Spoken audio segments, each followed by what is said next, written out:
Chapter 11. The Document. The apartment that Greta Gurden occupied was on the first floor of a house in Portman Crescent. Hers was one of those artistic little flats that reflected every taste but her own. She slept in a red lacquer bed, ornamented by golden devils, a bargain acquired many years before in the Caledonian market, and renovated by her own hands. Life is rather a tragedy for the lonely woman.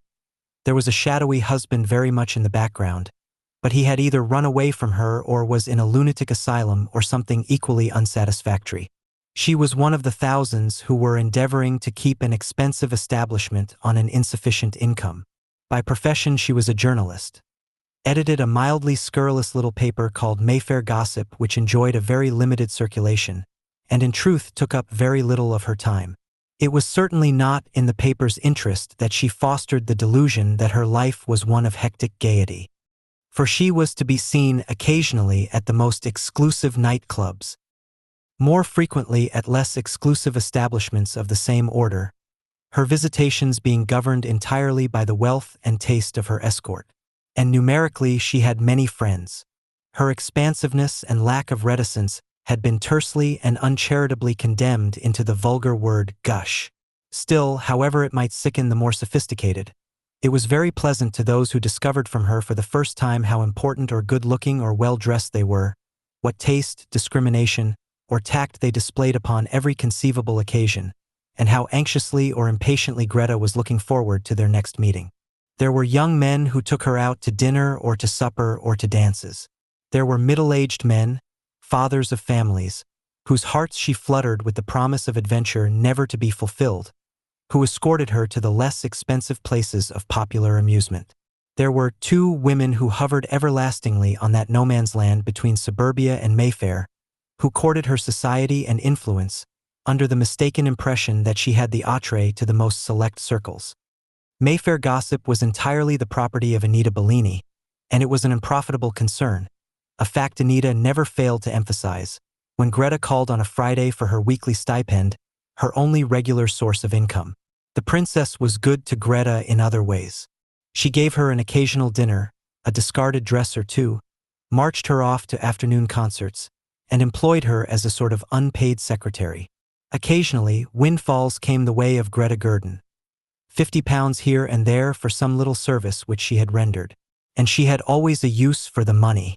There were new curtains to buy, a fascinating Chinese cabinet, or something that looked like a fascinating Chinese cabinet, a carved ivory Madonna, a fair copy of a master's art. She had a passion for picking up entirely useless articles. Her dining room was cluttered up with imitation oak. Birmingham-made suits of chain armor, Benares brass from the same enterprising city, a gutted spinet that served only as a sideboard for the display of imitation Bristol ware. There was even a pair of antlers over the doorway, and Greta was not above suggesting to her awe-stricken visitors that the 12-pointer had been shot by her when she was the guest of the Duke of Blank at his little hunting box in Inverness Shire. She enjoyed the services of one who was charlady in the morning and maid in the afternoon, and only to this unemotional lady was the real Greta ever revealed. Mrs. Gurden lay in bed with a bandaged leg. Torn between terror that memory brought and fear of blood poisoning and its horrible consequences, among other duties she contributed the health notes to Mayfair Gossip. She was a difficult patient. Greta could not afford to neglect her daily duty to herself. Her face was indistinguishable under a mud pack, designed to preserve the face from the ravages of age, and her hands were enclosed in complexion gloves. Two dark eyes glared oddly from the mask of gray, and she spoke with some difficulty, due to the dried earth that plastered her cheeks. Just now she had an additional reason for annoyance. Tell her I can't see her and I won't see her. Tell her to come back at 12 o'clock. She's from Scotland Yard, ma'am. I don't care. I won't see her. The obedient charlady disappeared into the outer room. Greta heard the murmur of voices, and after a while the woman came back. She says she'll wait till you're ready. She wants to know how you hurt your leg. Greta had no need to stifle her fury. A sudden panic descended upon her. Bring me some hot water. It took some time to remove the renovating mud, a little longer time to substitute perfumed creams and powder. A brief glimpse through an open door had revealed to Leslie Mann the cause of the delay. She waited patiently, having some sympathy with woman's losing fight against the ravages of time and care. When at length she was admitted, it was the old Greta who smiled ecstatically. "My dear, how wonderfully good of you to come. So sweet of you. I was so hoping that I should have another opportunity of meeting you. The princess is rather difficult, isn't she? I did so want to have a little chat with you the last time we met. I admire your style awfully. Won't you sit down somewhere? Yes, I've had an awful accident. I was cleaning my husband's pistol and it went off, but fortunately no bones were broken." Where did this happen? It was on the tip of Greta's tongue to say here, but she thought better of it. "At a country house where I was staying for the weekend. People are so careless. Imagine leaving a pistol loaded. I nearly died of fright." "What country house was this?" asked Leslie. Greta knit her brows. "What was the name of the place?" "I don't know the people very well. Somewhere in Berkshire." "Was your husband there, Mrs. Gurdon?" No, but he had been staying at the place. Left his box behind. I was rummaging through it and found his pistol, and it looked so awfully rusty and dirty that I thought I would clean it." "Who else was hurt besides you?" asked Leslie quietly. Greta shot a swift, suspicious glance at the girl. "Nobody, thank goodness," she said. Leslie waited a second. Then, "Was this before or after Drews was killed?"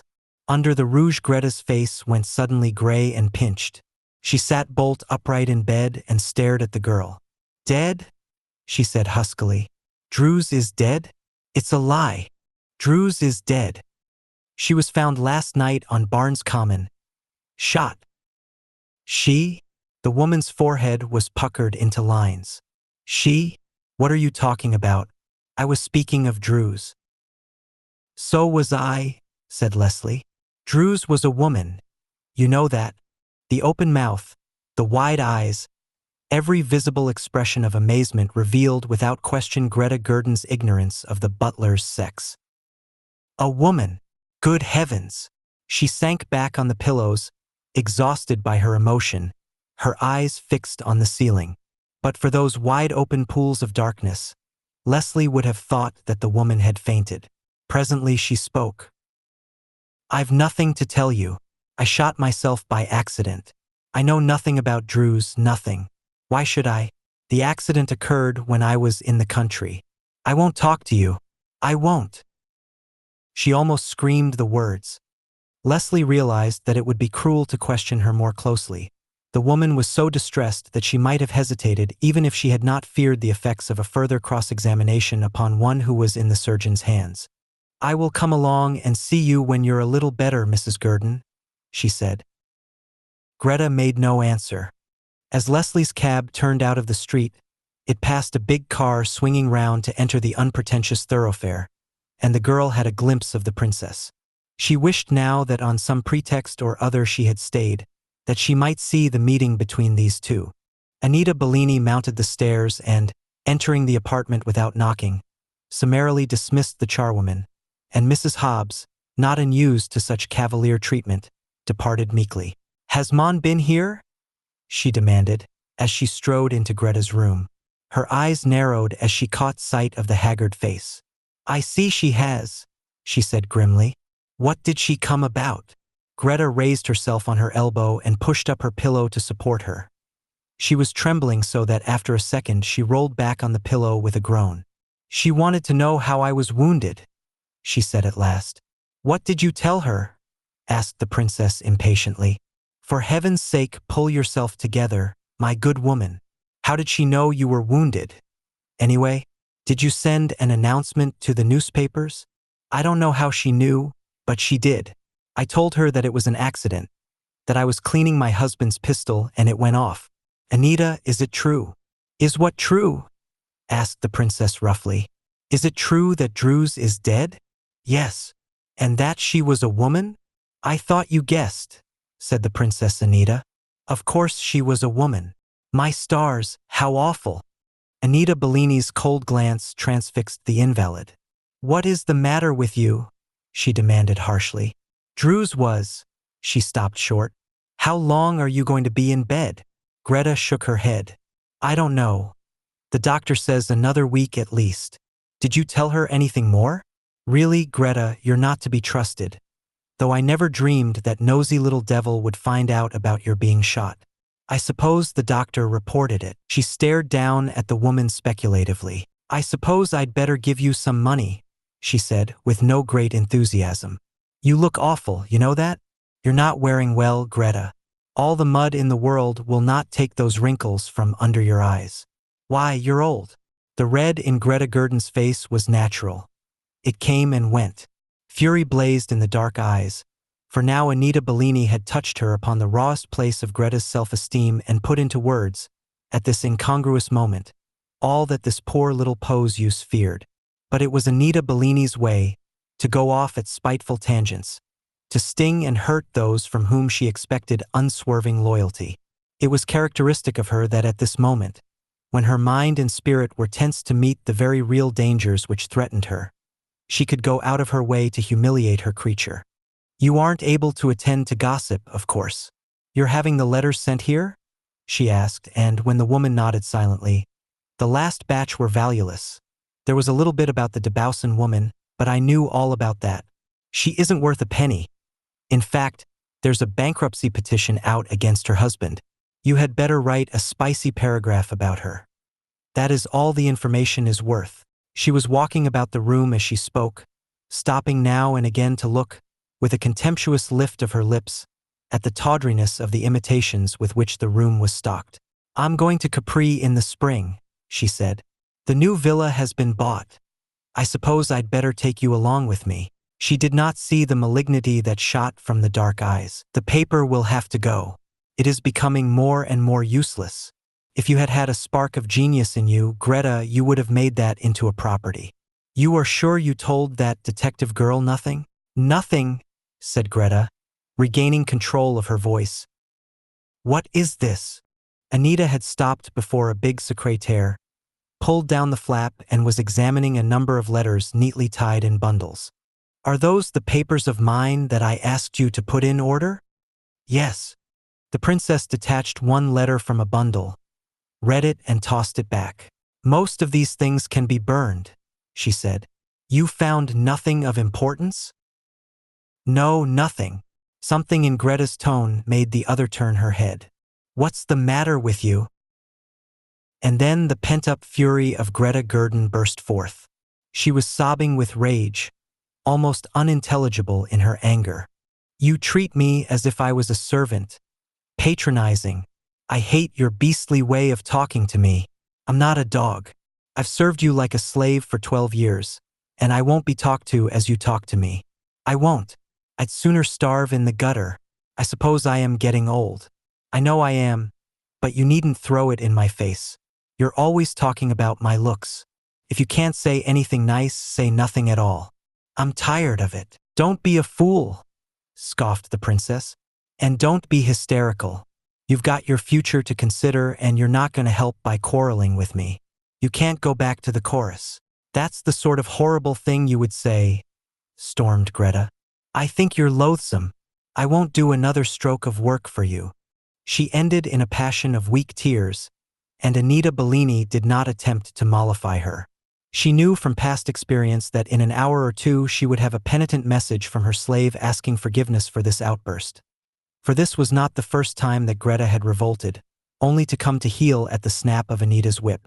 With this assurance she took her ungracious leave, and had hardly left the street before all thought of Greta was out of her mind. The Princess Anita Bellini had other matters, more weighty, to think of. There was very little for Leslie Maughan to tell to her chief, but he did not seem greatly disappointed. We'll leave her alone for a while. If you once start badgering these people, they build up an unbreakable alibi, and that's bad for trade. He looked glumly at the trunks in the corner of his room. We'd better dispose of these, he said. I'll get in a clerk to write down the inventory as you call them out. He rang for his secretary, the girl who had taken Leslie Maughan's place on her promotion, and, stooping before the first of the cabin trunks, he unlocked it and threw back the lid. For half an hour Leslie was lifting out articles of wearing apparel, and one little mystery was solved when she came upon a parcel of men's clothing. They were of the ready-to-wear type, the parts roughly tacked. One of them, however, must have been fitted, for it was partly sewed, and a small tailor's roll in a pocket of the trunk explained how Drews had avoided the embarrassment of a tailor's fitting. She was evidently a good sewing woman, for the half-finished garment was beautifully tailored. There was nothing, however, in the first trunk that threw any light upon the mystery of her death. The second box held a surprise. It was filled with women's clothing. She was going to drop her disguise when she got to the United States, Leslie concluded, and with this view Mr. Coldwell agreed. At last the second box was emptied, but again there was nothing that could afford the slightest clue. "There's a suitcase. We only discovered it this morning. It was in the parcels office at Waterloo," said Coldwell. He opened a cupboard and took out a crocodile skin traveling grip and put it on the table. It was locked, but suitcase locks respond to almost any key, and at the second attempt it was opened. Here the girl found such articles as she would expect an ocean traveler to carry: sponge bag, soap, a small jewel case containing a gold watch and guard, a diamond-encircled wristwatch, and a small diamond bar brooch. A silk dressing gown, a pair of slippers, and a few odds and ends completed the contents. "Nothing here," said Leslie. She ran her hand round the silken lining of the case and suddenly her fingers stopped. She felt a thin, oblong package under the silk. Reaching out, she took Coldwell's scissors from his desk and cut through the silk. Inserting her fingers, she drew forth an envelope. It was closed and bore no inscription. She tore off the end and drew out an oblong document. It was a marriage certificate, performed apparently by the Reverend H. Hermits of Elfield, Connecticut. "Good heavens!" said the startled Coldwell, reading over her shoulder. For a moment the words swam before the eyes of the girl, and then out of the blur they appeared with staggering clearness. It was a document certifying that Peter James Dawlish had been joined in holy matrimony with Jane Winifred Hood, and Hood was Lady Wratham's maiden name. She read it again, then put the document into the inspector's hands. "Then they were married," she said evenly. "That was the thing I wasn't sure about." Chapter 12. Peter's mother. Peter found it very difficult to concentrate his mind upon his work, and although his task was purely mechanical, he stopped from time to time and allowed his thoughts to wander. Inevitably they wandered toward that gray building on the Thames embankment, and a room somewhere in its dark interior where a girl was sitting. He could see her face very clearly. He sighed and took up his pen again, and cursed himself for the folly of dreams. Far better for him, he thought, that, if he could not concentrate upon his work, he let his mind go roving westward to the bleak moor and those ugly prison buildings that are set in a fold of it, to the carved sneer on the stone arch under which he had walked heavy-footed toward the golden-bearded warder who stood by the iron gates and counted the prisoners in and out, to the long, smelly ward, and the vault-like cells with their gaily colored blankets, to the stretch of bog land from which the convict workers returned soaked to the skin to their lukewarm dinners, to the barn-like laundry, the silent punishment cells, and the cracked asphalt where the prisoners walked in a ring on Sunday mornings. An ugly memory, but at least one of accomplishment and substantially past. It was much better than letting your fancies go straying toward the straight figure of a girl with violet eyes and red lips that curved everlastingly in laughter. He had reached the S's in the list, the Simpsons and Sims and Sinclairs. It was ill-paid work, his employer being a bookmaker of dubious probity. But so far as he was concerned, he had been paid something in advance, and he had been promised another job to follow. Very resolutely he had dismissed from his mind all thought of his mother. Even in Dartmoor he had excluded her from his thoughts. If he remembered at all, it was by the letter that had come to him on the day of his conviction. His father had died that week. He had been sinking for months and had never been conscious of his son's shame. That had been Peter's one comfort, until he received his mother's letter, telling him that in a lucid hour of consciousness old Donald Dawlish had struck his name from his will. So Peter went down from the dock with the bitterness of death in his heart.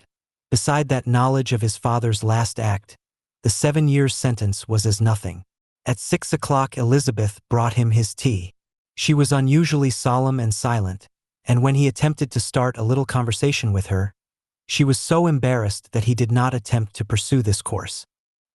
He went out for an hour, strolling through the Lambeth cut amid a medley of hawkers' stalls with their glaring acetylene lights. He had some comfort from this contact with his fellows. As he returned, he was opening the door of the house with a key which the woman had given him that day, when he remembered that he had not seen Mrs. Inglethorne since the visitation of the police. He went upstairs, lit the oil lamp and, putting a paper bag full of biscuits which he had bought on the table before him, he settled down to his task. 8 o'clock was striking when he heard the squeaking of brakes as a motor car stopped before the door, and, going to the window, he pulled aside the shade and looked down.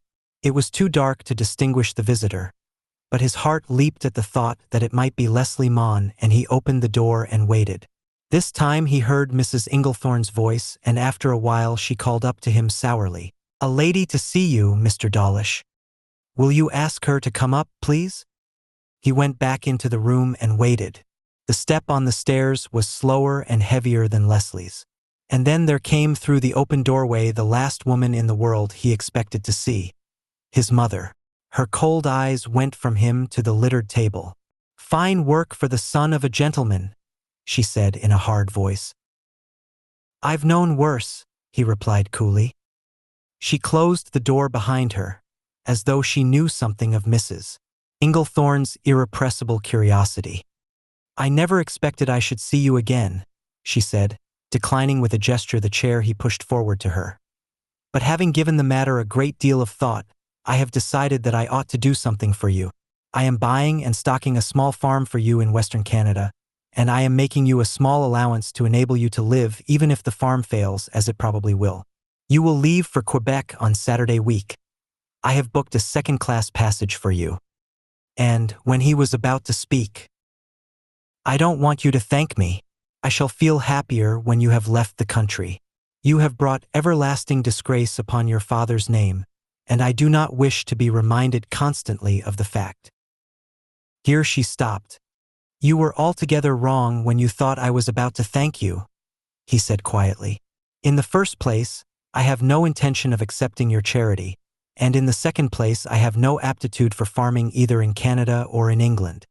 "I have booked your passage," she said, with an air of finality. "Then there will be a vacant bed going cheap on the Atlantic Ocean," replied Peter with a smile. She looked round the room contemptuously, and again her eyes went to the table. "So you'd rather do this waster's work?" "Waster's work, I agree," he said, "but infinitely more intellectual than mending boots or washing convicts' laundry. My last occupation. I expect nothing from you, mother. For some reason which I have never quite understood, you have hated me ever since I was a child. I have no wish to reproach you with being unnatural. You have been under the thumb of Anita Bellini ever since I can remember." "How dare you?" Her voice was vibrant with anger. "Under the thumb? What do you mean?" "I only know that Anita Bellini has withered every good feeling in every good woman who has been brought into contact with her. I only know that she is evil. What hold she has over you, heaven knows.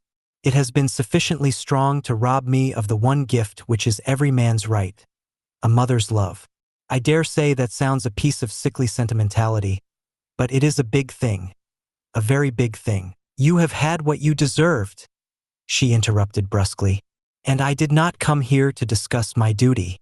If you prefer to go to Australia instead of Canada—" "I prefer Lambeth to either place at the moment," he said coldly. She shrugged her shoulders ever so slightly. "You have made your bed and you must lie on it. I have done all that is humanly possible, more than could be expected, remembering how you have humiliated me and made my name—" "My father's name," he corrected. He got under her guard there, and to his wonder the comment to which irritation drove him produced a remarkable effect. Her face flushed, the hard mouth grew harder. "Your father's name is my name," she said harshly. Her eyes were blazing. He had never seen her so moved. "I will give you £20,000 to leave the country," she said. "That is my final offer." He shook his head. "I shall never want money from you," he said, and walking to the door, opened it, and she left the room without another glance at him. Why had she come? He wasted half an hour of precious time puzzling over this extraordinary action on her part. He had spoken no more than the truth when he had said that from his childhood she had displayed an antagonism toward him which in maturity had puzzled him more than any other experience in his life. Antagonistic? She hated him, and, curiously enough, his father had known of her feeling, and though he had never made any direct reference to the enmity, had gone out of his way to make up for the affection the mother denied him. It was his father with whom he had corresponded throughout the days of the war. His father who had met him when he came home from France on leave. His father who had come day after day to the hospital to sit by the bedside of his wounded son. And when Peter had been discharged from the army, it was Donald who found him the secretaryship and had planned for him a great career in the world of politics. It was a puzzle beyond unravelment. Peter took up his pen again and tried, by a concentration of his exigent present, to forget the bitter past. Chapter 13. Peter tells. It was 12 o'clock when he put down his pen and rubbed his cramped hands. Throwing up the window to let out the smoke, he munched a biscuit and meditated. And then his face brightened, and his thoughts went unresistingly toward Leslie Maughan. Then, through the open window, he heard unsteady steps coming along the paved sidewalk. They paused before the door of the house. There was a rattle of the key. When Mrs. Inglethorne went out at night, she usually returned with that same unsteady footstep. Presently the door slammed, and her muttering came up to him from the passage. Usually she did not go out nights, but stayed at home to receive the curious callers who came at odd moments.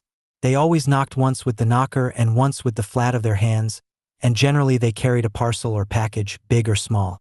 There was a whispered colloquy in the passage, the chink of money, or, more rarely, the rustle of treasury notes, and they went out again without their parcels. This Peter had seen and had not seen. Prison had taught him the wisdom of blindness, and he had not spoken to Mrs. Inglethorne of the furtive men and women who came slinking down Severall Street at those hours when the police patrol was well out of the way. Leslie Maughan. He smiled a little at the thought of her, more at his own madness. What barriers separated them? Barriers more real, more invincible, than the difference between Scotland Yard and Dartmoor Prison. It was worse than madness to think about her. The scream that brought him to his feet was shrill and charged with fear and mortal agony. In 2 strides he was at the door and had pulled it wide open. Now he heard it plainly. The whistle and fall of a whip, the terrified, frantic cries for mercy. He ran down the stairs in the dark and tapped at Mrs. Inglethorne's door. From inside the room came a deep, heartbreaking sound of sobbing. "Who's that?" asked Mrs. Inglethorne defiantly. "Go away and mind your own business. Open the door or I'll break it open," cried Peter in a cold fury. "I'll send for the police if you interfere with me," yelled the woman. His answer was to throw his weight against the flimsy door. The catch broke with a snap, and he was in the foul bedroom. Elizabeth lay cowering on a filthy camp bed, clad only in a coarse nightdress. Her head was pillowed in the crook of her arm, and convulsive sobs shook the thin shoulders. Her face aflame, Mrs. Inglethorne stood at the foot of a big brass bedstead, one hand holding herself steady, the other grasping an old dog whip. "I'll learn her to go talking about me," she said thickly, "after all I've done for her." There was another child there, a girl who was apparently the same age as Elizabeth. She, however, enjoyed the luxury of Mrs. Inglethorne's ample bed, and was so used to this exhibition of the woman's wrath that she was asleep. "Where is your coat, Elizabeth?" asked Peter gently. The child looked up, her eyes swollen, her face red, and cast one fearful glance at her mother. "What you're goin' to do?" asked Mrs. Inglethorne unsteadily. "She will sleep in my room for the night," replied Peter.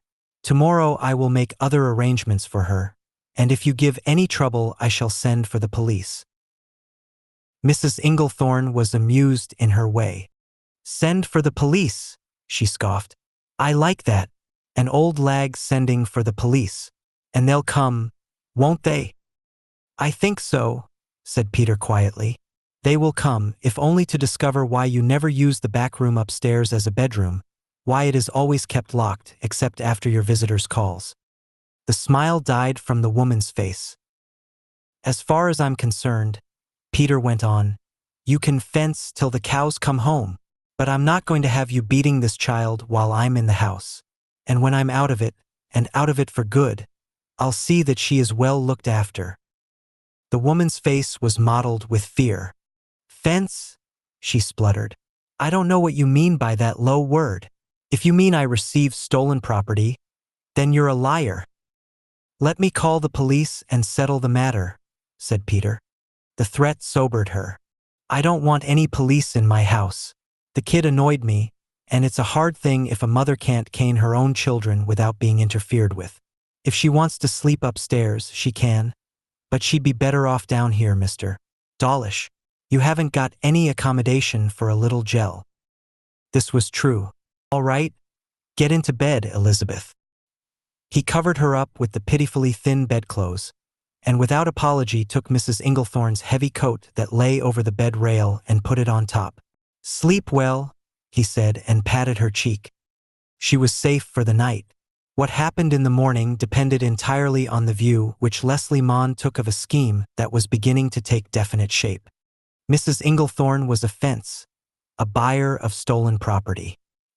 He had lived too long in association with the worst criminals of England to have any doubt upon the point, and squinting through the keyhole one day in his curiosity, he had seen enough to remove the last remnants of doubt that remained. He went to bed, determined to interview Leslie at the earliest opportunity, and it was not only on Elizabeth's account that the thought pleased him. When he arrived at the flat in Charing Cross Road next morning, Lucretia did not recognize him, and scowled fearfully at the suggestion that he should be admitted. She looked at his shabby attire and shook her head. "It's no good you're trying to see Miss Maughan. You'd better call on her at Scotland Yard. She's very busy now." "Who is it, Lucretia?" Leslie was leaning over the rails of the landing. She could not see the visitor, but she could hear the uncompromising note in Lucretia's voice. "A young man wants to see you, miss. What's your name again?" "Dawlish." "Oh, is that you, Peter Dawlish? Come up, will you?" Peter ran up the stairs, followed by the muttered protests of the maid. "You're in time for breakfast. How are the envelopes going?" "They're melting," he said. He was conscious of a certain indefinable change in her tone. It was not that she was more serious, but there seemed some listlessness about her, as though she were tired. It was almost an effort to talk. She looked weary, he saw, when they passed from the dark landing, and he commented on this. "I've been up half the night," she said, "wandering about in a very cold garden, watching an elderly lady searching the ground with an electric lamp. That sounds mysterious, doesn't it?" She pointed to a chair and Peter sat down. "It sounds almost romantic. Where was this?" "At Wimbledon." She waved the matter out of discussion. "Well," she asked, "what brings you to West Central London at this unholy hour?" Her grave eyes were fixed on his. There was something of reproach in them, something of hurt. He was puzzled. He felt that he had fallen short in her estimation, that she was disappointed with him for some reason. So strong was this impression that he grew uncomfortable under her gaze, and as though she were aware of this, she dropped her eyes to the table and began slowly to stir her coffee. "I've come on a fool errand, with a wild and impossible suggestion." And then he told her of what had happened overnight, of the merciless flogging which Mrs. Inglethorne had administered. "The woman is a fence," he said. "Not in a very big way. I think she specializes in furs and silk lengths." She knew something of the genus fence, but he told her what he had learned in Dartmoor, of fences who visited the scene of prospective robberies and priced the loot, practically paying for it before it was stolen, of skillful men and women who would stand outside a small jeweler's shop and with one comprehensive glance assess the thieving value of the whole. He told her of dead stores, stores which were locked up at night, where nobody lived on the premises, and of live stores, where there was either a watchman or a proprietor and his family sleeping on the floors above. "I am not reporting this officially, I mean the fence part of it, but the child is ill-used. The other little kids get a whacking now and again, but I should think she gets hers all the time." "What do you wish me to do?" she asked, looking up at him. I don't know. He had a sense of awkwardness. I had a wild idea that possibly you might be able to do something with her. You mean take charge of her? She was smiling at him. Yes, I suppose I did mean that, he said after a second's thought. It sounds fantastic and impossible now, but Elizabeth has got a grip on me. Probably it is my own rather unhappy childhood which is responding to her wretchedness. She laughed. I'll make your mind easy at any rate, she said. I had already considered the possibility. In fact, I discussed the matter with Lucretia last night before I went out to dinner, and Lucretia was wildly enthusiastic. I have a spare room here. She could go to the Catholic school in Leicester Square. The only point is that we get Mrs. Inglethorne's consent. She had better, he said grimly, and her lips twitched. Really, you're almost ferocious when you're taking up the causes of other people, she said. I wish you'd be a little energetic in your own. Aren't I? She shook her head. Not very, she answered in her quiet way. Why don't you see your mother? He grinned. She saved me the trouble and came last night. To Severall Street? She asked in astonishment, and when he nodded, was it a pleasant encounter? A normally strained interview, he answered cheerfully. She endeavored to instill in me a passion for agriculture, and Canadian agriculture at that. I love Canada. You can't even take a weekend trip into Canada without loving it. But the prospect of milking cows in Saskatchewan didn't appeal. She wanted you to go abroad? Why? He shrugged his shoulders. I suppose she rather feels there isn't room enough for both of us in London. She thought the matter over for a minute. Didn't your father leave you any money? He cut me off without the proverbial shilling. The lightness of his tone, she suspected, was assumed. Coldwell had told her how much Peter had loved his father. He altered his will at the 11th hour, the day before I was sentenced, and left me nothing. Poor old dear. I haven't the slightest grudge. How could I? He was the best father that ever lived. She had said she rarely smoked. She took a cigarette from her bag now and lit it without looking at him. Indeed, for the next 4 minutes, as he talked about his envelope addressing and his future, it seemed that she was more interested in the blue vapor that floated from the end of her cigarette than in his narrative. You're unfortunate. She put down the cigarette, carefully took out a spoonful of coffee from the cup and dropped it on the glowing end as it lay in the saucer. You're unfortunate, Peter Dawlish, both as a son and as a husband. He did not speak. Terribly unfortunate, she went on moodily. I think you must have been born under a very unlucky star. I'm not asking you for confidences. You'd hate me if I did. Presently, how did you know? She fetched a long sigh. How did I know? Oh, I only knew yesterday for sure. I'd guessed for a long time, ever since I went on my holidays into Cumberland and found a little volume of Elizabeth Barrett Browning's with an inscription in doggerel blank verse on the fly leaf. It was when I saw that the first letter of every line reading from below, upward, made the words Jane Hood that I first guessed. But I wasn't certain about the marriage. There was no record at Somerset House. We were married in America. She nodded. I know that now, but why? He stared past her out of the window. Here, she thought, was a man who really regarded life as a terribly serious business. She was mighty glad of that. Jane was very unhappy at home. Her people were rotten. Her father kept a gambling house, and her mother? He shrugged. I fell in love with her. If I hadn't been a fool, I would have gone to my father and told him the truth, and then, in all probability, there would have been no cause for unhappiness. But I was aware that he knew Jane's people and knew that they were rotten. We went away to America together and were married in a little town in Connecticut. I suppose you know that? Her father was American-born. From the first day, the marriage was a ghastly mistake. Jane thought I had unlimited money. I had to pawn her jewels to get home, and there was a fearful scene when we landed at Liverpool. We were both a little crazy, and agreed then and there to separate. I went back to Lord Everett's house to find detectives awaiting me at the railway station. I haven't seen or spoken with Jane since. Has she divorced you? He shook his head. I don't know. Things like that are possible in America, but I've had no notification. Leslie bit her lip. If she hasn't, she's committed bigamy. You realize that? I realize that, he said shortly, which means that I cannot free myself without betraying her. I can't do that. I couldn't expose her to imprisonment. There was a tense and painful silence. Is that all? She asked. All you have to tell me? You did not need telling, I think, he said a little bitterly. No. She lit another cigarette. The flame of the match quivered unsteadily.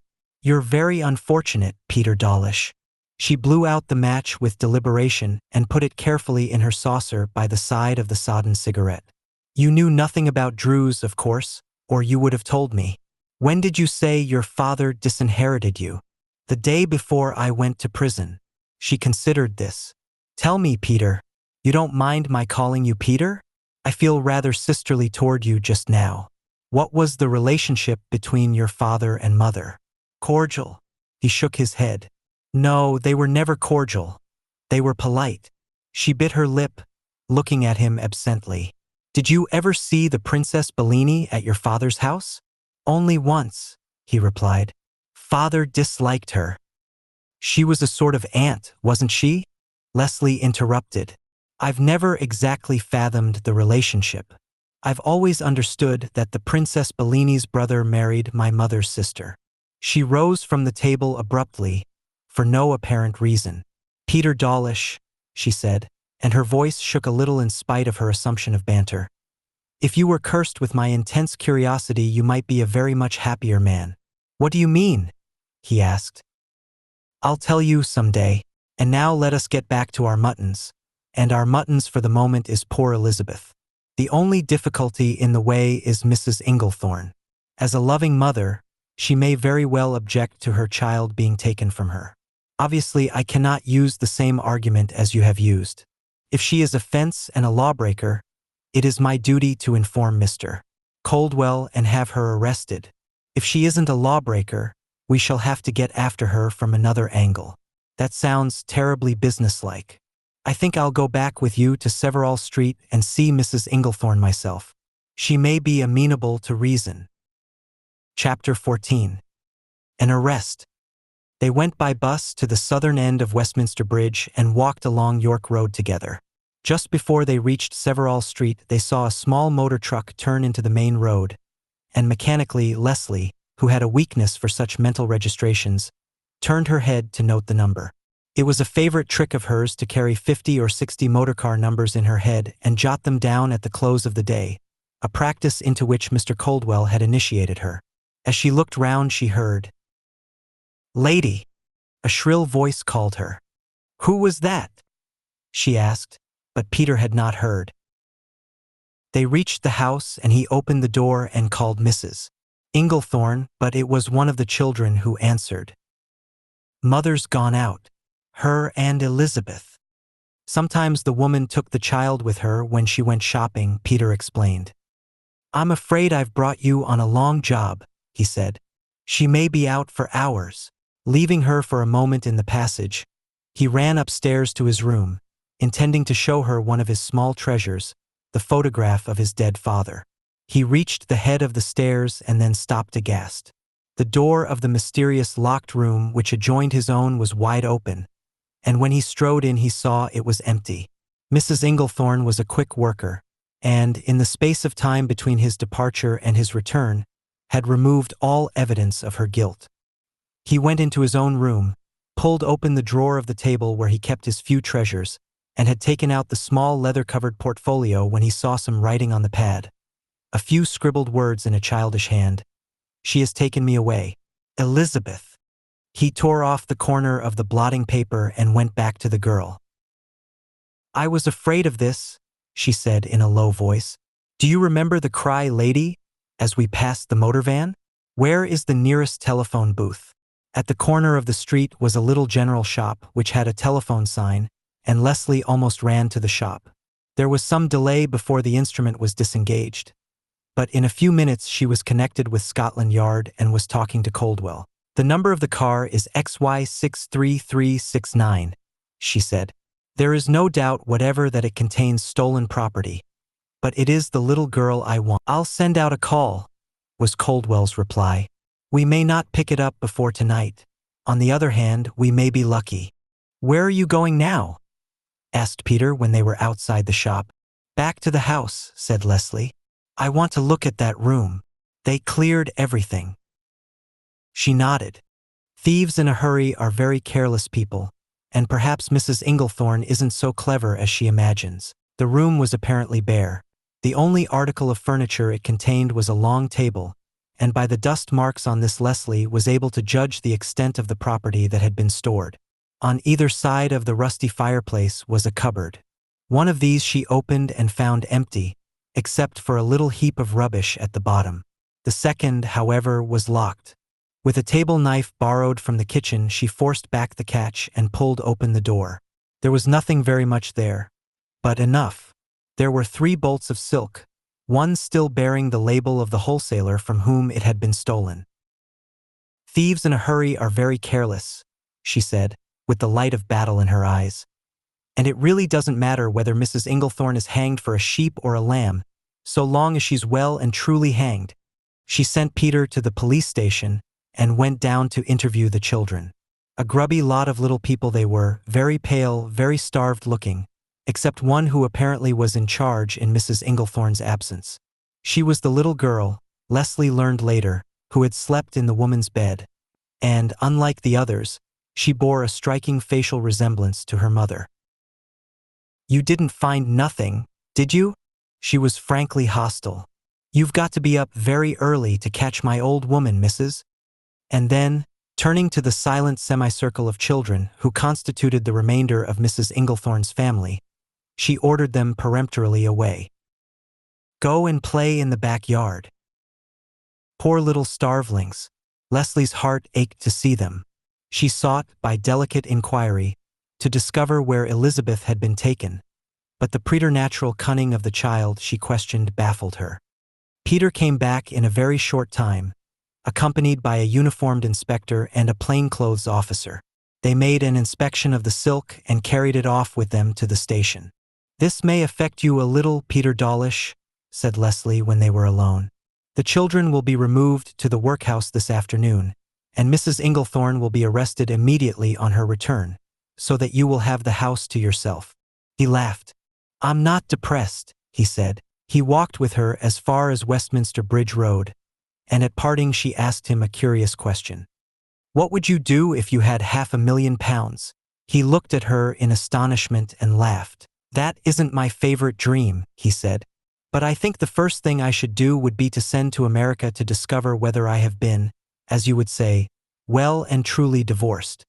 Indeed. Her tone was a trifle cold. Is that necessary when Jane Wratham is within a penny bus ride? And with a nod she was gone. Peter returned to the house and found it very difficult to resume his work or concentrate his mind upon lists. He had hardly started before the police officials came with an omnibus to take away the children, and they departed with no visible reluctance, except in the case of the girl whom Leslie had interviewed. At 4 o'clock in the afternoon Mrs. Inglethorne came into the house in triumph, and without going into the kitchen mounted the stairs and stood, arms akimbo, her red face made hideous by a self-satisfied smirk, confronting her lodger. Well, did you bring in the police? She demanded. And what are you going to do with Elizabeth? And, when he did not answer, she shook her fist at him. Out you go, out of my house, you police informer. I'll learn you to go prying around and threatening me. You leave this room at once or I'll send for a policeman. I think I'll stay, he said good-humoredly. Oh, will you? She went to the door and called, Emma. There was no answer. I can save you a lot of trouble, Mrs. Inglethorne, said Peter, putting down his pen. Your children have been taken away to the workhouse. She staggered back against the wall, her big mouth open wide. Why? She stammered. It is usual to take children to the workhouse when their parents are arrested and there are no other relatives to look after them, he said. Arrested? She screamed. He nodded to the window, and she staggered past him and, pulling up the sash, looked out. 2 men were standing on the opposite sidewalk, and one nodded as to an old friend. She recognized the detective sergeant who had arrested her husband. "They can't touch me," she screamed. "They can't touch me. It's my word against yours." "Unfortunately, you left a few bolts of silk behind in the cupboard," answered Peter. Mrs. Inglethorne was in a state of collapse when the detectives came in to arrest her. The motor truck had been traced. The driver and a man who accompanied the car had been driven to the nearest police station, where the plunder was checked and exhibited in preparation for the charge which would follow. They either could not or would not, however, give any information concerning the child, and when Leslie went to Lambeth to interview Mrs. Inglethorne in her cell, she was no more successful. "Find her," rapped the woman. "She's in good hands, that's where she is. I'm not saying anything. If you want her, find her. That's my last word to you." Leslie did not notify Peter that she was coming to Lambeth. Passing up Severall Street on her way home, she saw the light in the upstairs window and guessed that he was still working hard. A postman rapped at the door, and she waited a while until it was opened, as she guessed, by Peter, and almost turned back just to say a word to him. And if she overcame this deplorable weakness, it was not lightly done. "Leslie Maughan," she said to herself, mounting the steps of Hungerford Bridge, "do you know what you are doing? Shall I tell you in the vulgarest terms? You're chasing a married man.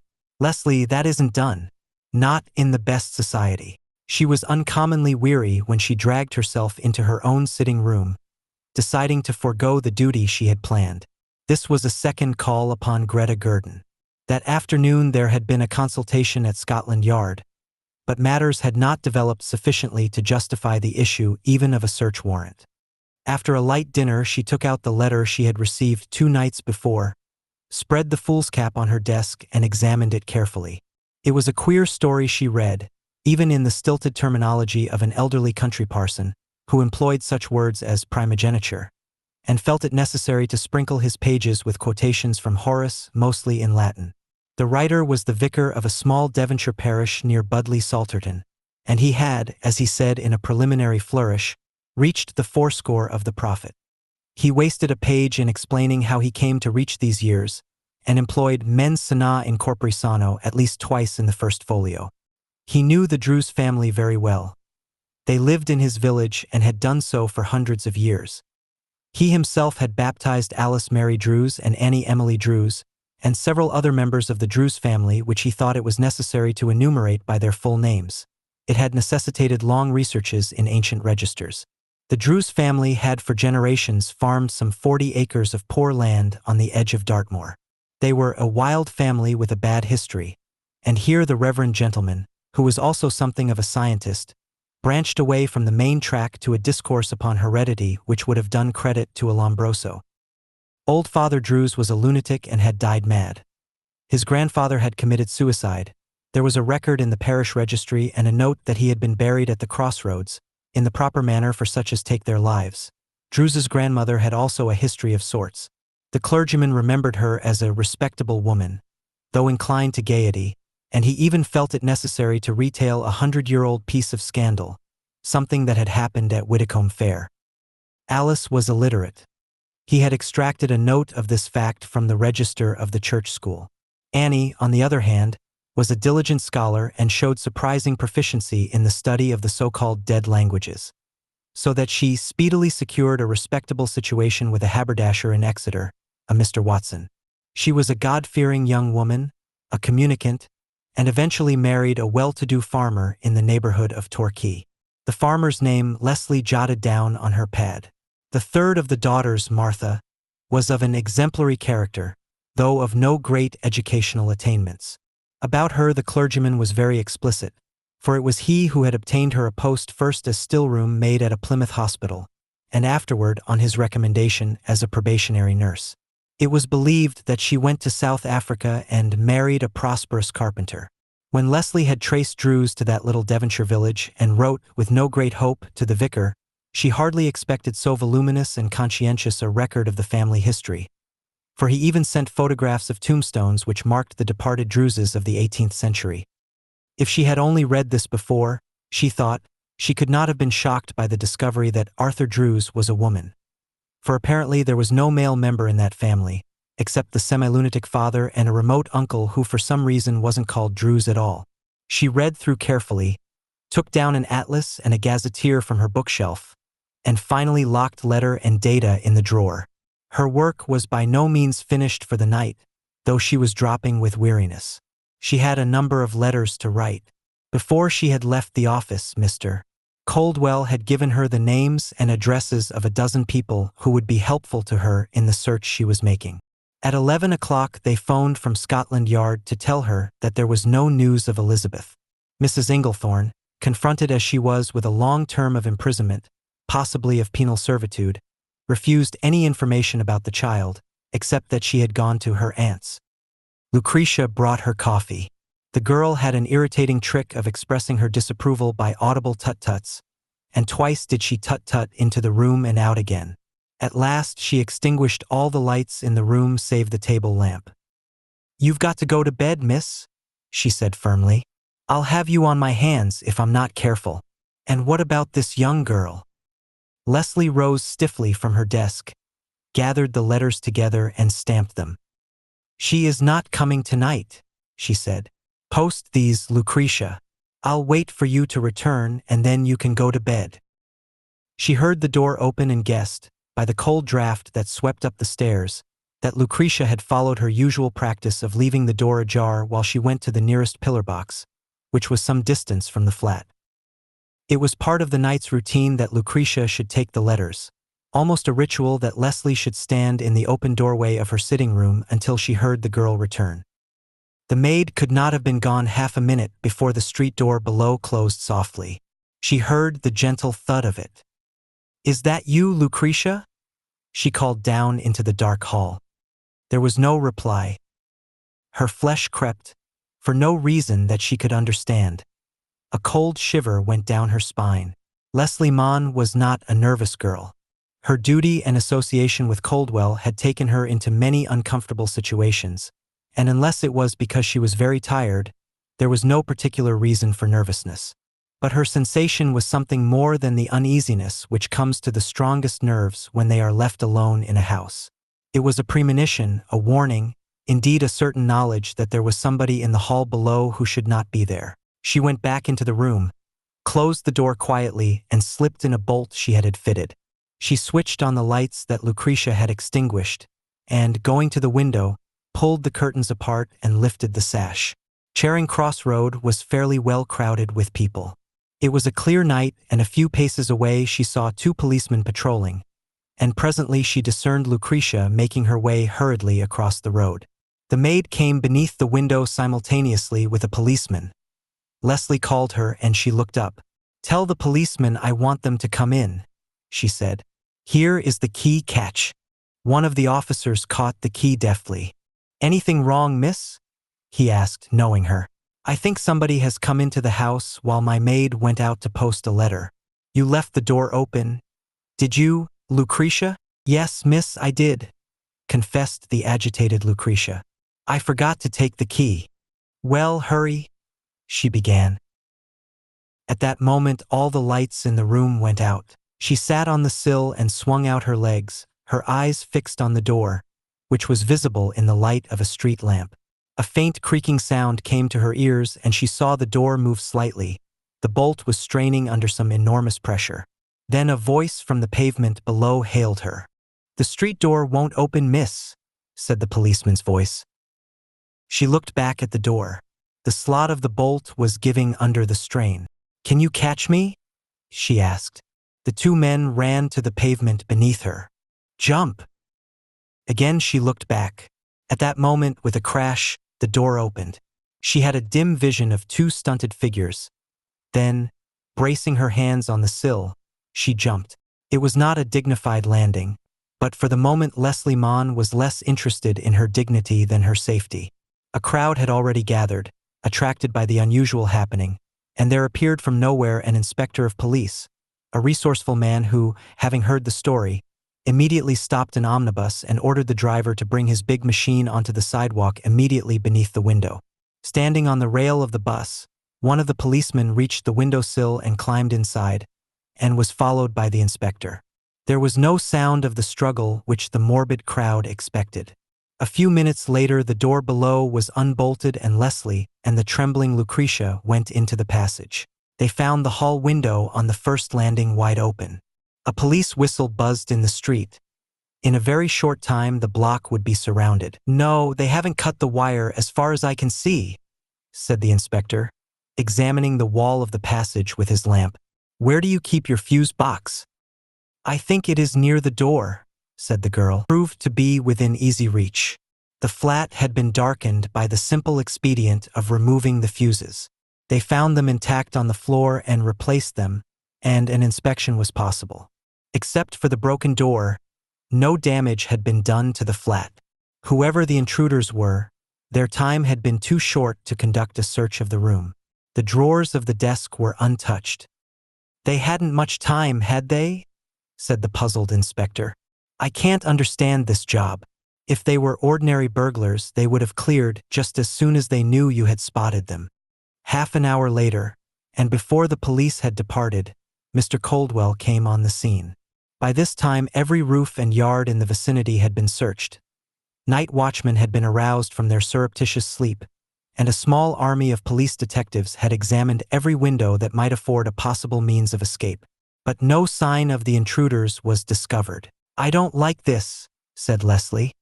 Mr. Coldwell shook his head. "You'll have to find other lodgings for a while.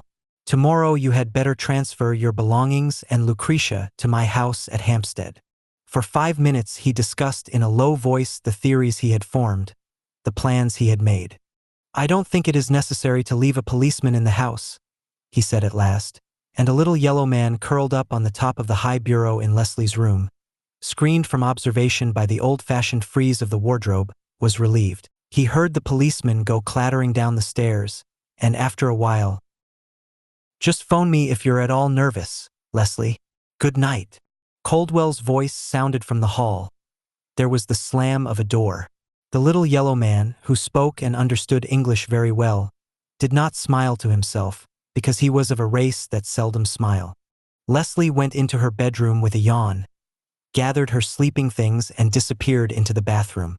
The listener heard the sound of running water, heard her bid a reassuring good night to the tremulous servant, and then the door of the bedroom opened and closed. The light was extinguished. There was the creak of a bed, and after a while the sound of deep, regular breathing. For an hour the yellow man lay, not moving a muscle, and then, reaching up, he caught hold of the wooden molding, tested its strength, and was satisfied. He felt the long, queer-shaped knife that was in his belt, and, with the agility of a cat, and supported only by his sinewy fingers, he drew himself clear of the wardrobe and dropped noiselessly onto the carpet. The wardrobe hardly creaked as he moved. Save for the soft pad of his bare feet and the breathing of the sleeper, there was no sound. Holding the knife lightly in his right hand, he groped along the pillow with his left, ready to pounce upon and strangle the scream before it rose. There was no head on the first pillow, none on the right. The bed was empty. He straightened himself up quickly, half turned as he heard a sound from behind him, but it was too late. An arm of steel flung round his throat. The knife hand was gripped at the wrist and twisted so sharply that the weapon fell to the floor. "I want you," it was Coldwell's voice. He lifted the little figure without difficulty, and reached out his hand to turn on the light. At that moment the prisoner recovered himself, and with amazing strength twisted round to face the detective. Coldwell realized that he had on his hands something with the ferocity and suppleness of a wild cat, something that growled and clawed and kicked so that not a limb of him was still. The unexpectedness of that furious onslaught threw him for a second off his balance. He drove out with his right, but as though he could see in the dark, the assassin dodged, and in another second he was free and had flown through the open door. Coldwell followed, but too late. With one leap the little man crashed through sash and pane and dropped unharmed to the street below. A policeman made a dive at him, but he ducked, flew across the road, and disappeared down a court by the side of a theater toward St. Martin's Lane. "Didn't even see him," said Coldwell bitterly, when he called the girl in from Lucretia's room. The detective's face was scratched, his collar torn. It was rather like tackling a young tiger. Leslie had turned on the lights and they saw the extent of the damage. He must have dived for the lower sash headfirst, for the upper window was untouched. There was not a scrap of glass remaining, and the cross supports of wood were smashed to splinters. "I've heard of such things being done," said Coldwell, "and I've seen them done on the stage, but never in real life and through 3/4-inch molding." Leslie was still dressed. She had been waiting in the maid's room, a pistol on her lap, till the sound of the struggle brought her out, just too late. Mr. Coldwell disappeared into the bedroom and returned with the ugly and curious-shaped knife which the man had dropped. "Eastern," he said, as he felt the edge gingerly. "Malayan, I guess." He also had been sitting on a chair immediately to the right of the wardrobe, but until he had made an examination later, he had not known from what place his assailant had come. "I thought he'd come back through the window," he mused. "That's one of the curiosities of human nature, Leslie. Jot it down in your notebook. We always look under things for hidden criminals. We never look over.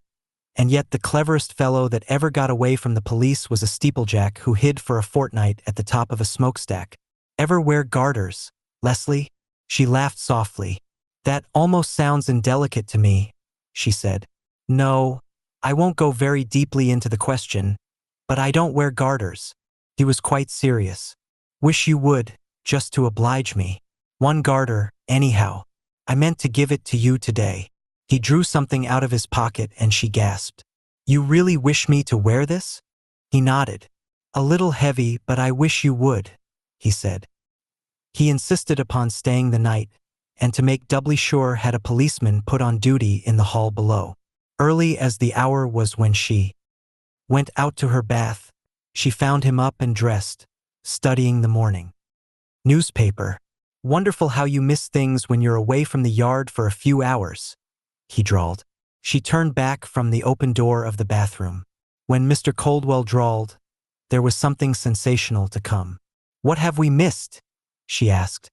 It was not entirely curiosity which made her ask. He looked at the newspaper again and took off his glasses.